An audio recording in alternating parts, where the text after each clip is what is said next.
This is technically part 2 of yesterday's. So, you know what's coming, right? If not, it's spicy.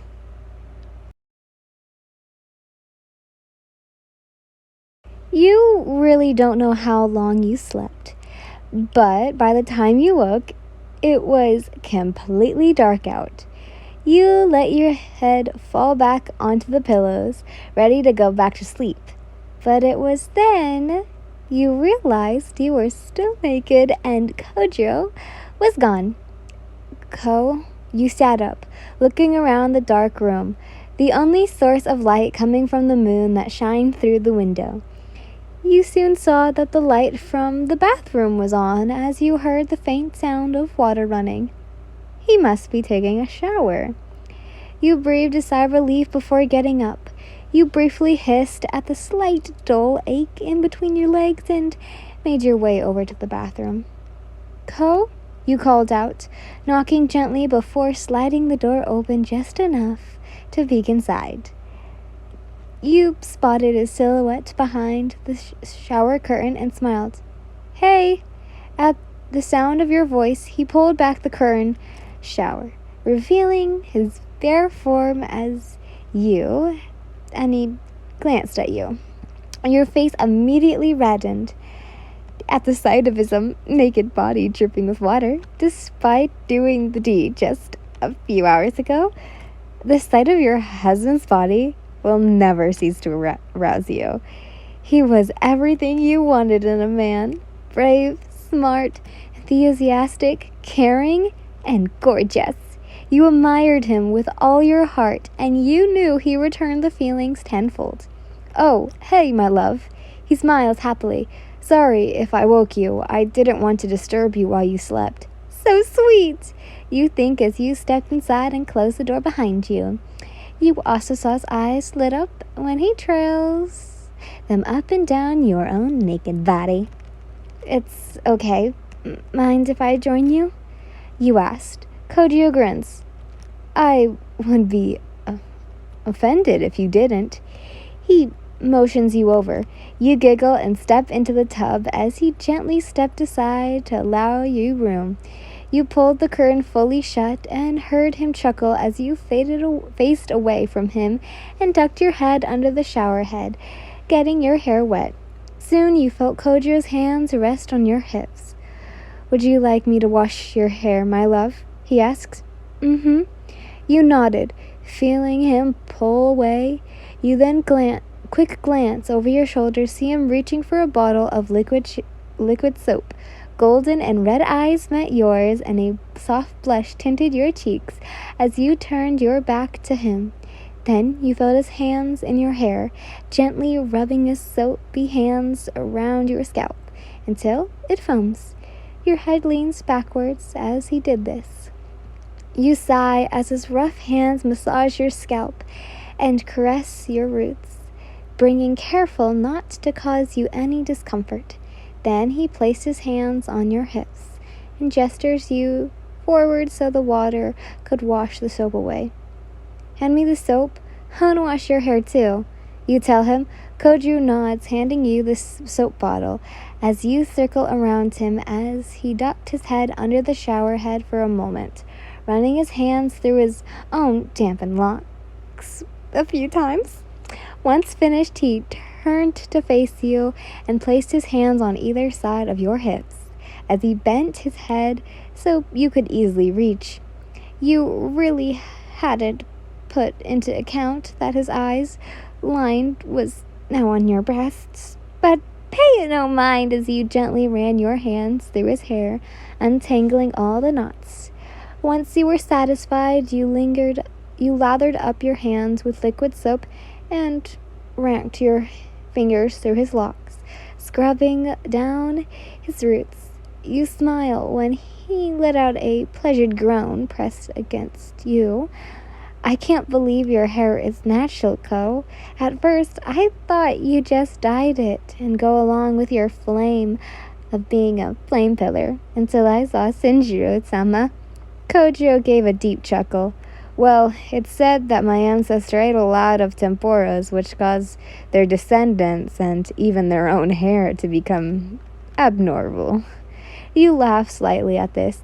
Sounds familiar to what Mitsuri and how she ate a lot of sakura mochi, and it caused her hair to turn pink and green, which I still find hard to believe.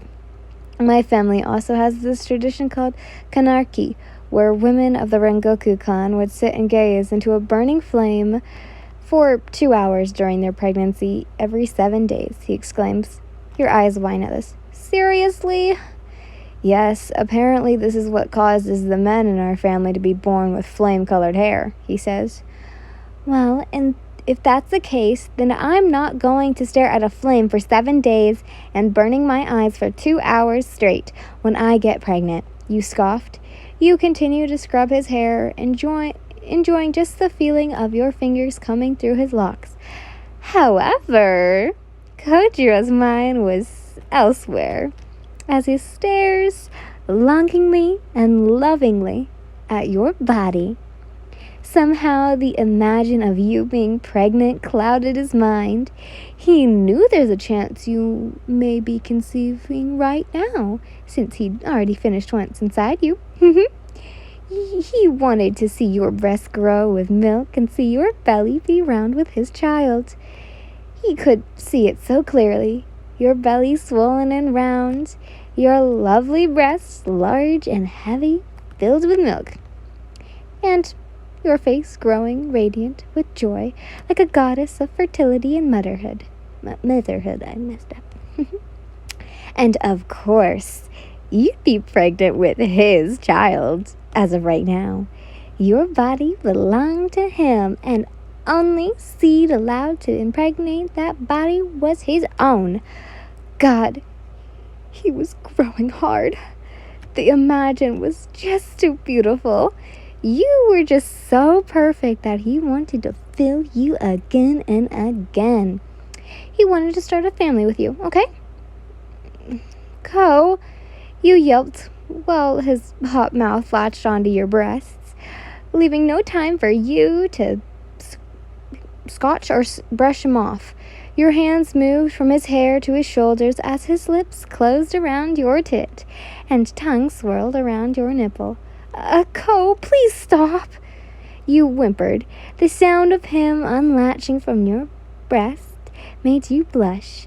He was eager to lavish the other in the same fashion, this time with a bit more growl as he got himself worked up.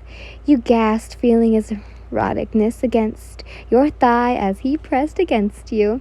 A needy whine stuttered past your lips. Wait, I'm still a bit sore. You tried to protest. He let out a groan that you could hear from the depth of his chest as his hands clipped down to your hip and in between your thighs. Though your mind saying no, however, your body saying otherwise, as you automatically spread them just enough for him to reach. The stain on your handsprings was starting to ache, but you didn't care. Kojiro pushed his fingers up until you're, rubbing over your wet folds immensely before sliding on clit. His thumb circled your nub, digging into your flesh, getting pleasure to the desired nerve. You bit your lip when he inserted a finger into your opening, pumping it in and out lightly as he allowed you to adjust, but still kept the pace steep. Once he was satisfied, he added another and scissored you. A squishing wet sound with every thrust of his finger made your cheeks grow hot with want. Ko, please, you moaned, feeling yourself about to climax. Affectionately, you reached out and began to run your fingers through his flame-colored hair. The water long since washed the soap out, earring a slight groan from him. You knew where this was going, and you knew you would love every moment of it. You wanted to spend every moment of your honeymoon with your loving husband before you two go back to being demon slayers. Biting your lip, you begin to grind against his hand, your free hand slipping back to touch his semi-hard cock. Kojo let out a breathless moan which bounced off the walls when you started to stroke him, coaxing his cock to emerge completely from his foreskin. Lift your leg up, Yun, he says slowly, removing his fingers from you. Doing as told, you prop your leg up against the edge of the tub, and he carefully maneuvers you around so you were leaning against the shower wall for support and leverage. Kojo places a warm kiss on the center of your back before lining himself and gently pushes inside you, filling you completely. His head full gently against your shoulder once the tip of his cock kissed your cleavage. Momentarily he pulled out, only to quickly plug back into your smug tight heat, earning a moan from the both of you. Ko, you moaned as he started to thrust, building his rhythm. He let out a number of sounds and sweet moans which only made the knot in your lower stomach tighten as he thrust speed up. The sound of his pelvic slapping against your skin and his moans, oh, they were mind-numbing, raw and primal as it dared from the back of his throat in a groan. You clenched your fist, trying to fight the urge from coming too soon, but it was impossible. Your limbo and short-lived compared to his.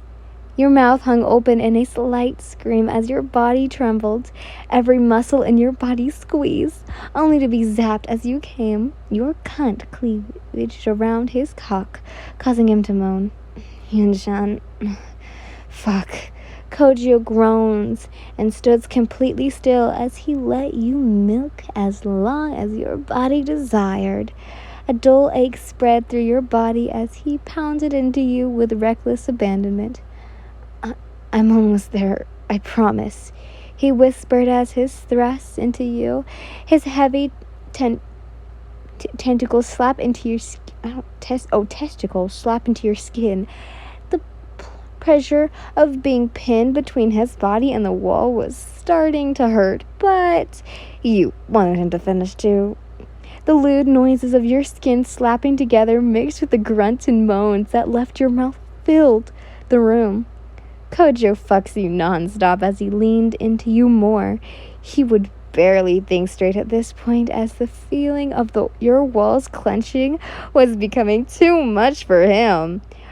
Tears began to prick the corner of your eyes as he thrust over and over into your tender flesh of your pussy. You hadn't even realized it had happened for a moment. His cock throbbed in you, pulsating abusively, until he comes into you. The tension in his testicles laughed at the empty. When you opened your eyes, you were dazed and satisfied as Kojo pulled out, whilst lowering your leg down and wrapped his arms lovingly around your body. He smiled and kissed the side of your neck before pulling away and reaching out to turn off the shower. The bathroom completely foggy with steam as you shakingly reach out to grab a towel, but throwing it into his face. You ass! I said I was still sore! You groaned. Kojo only chuckled and used the towel to dry his hair.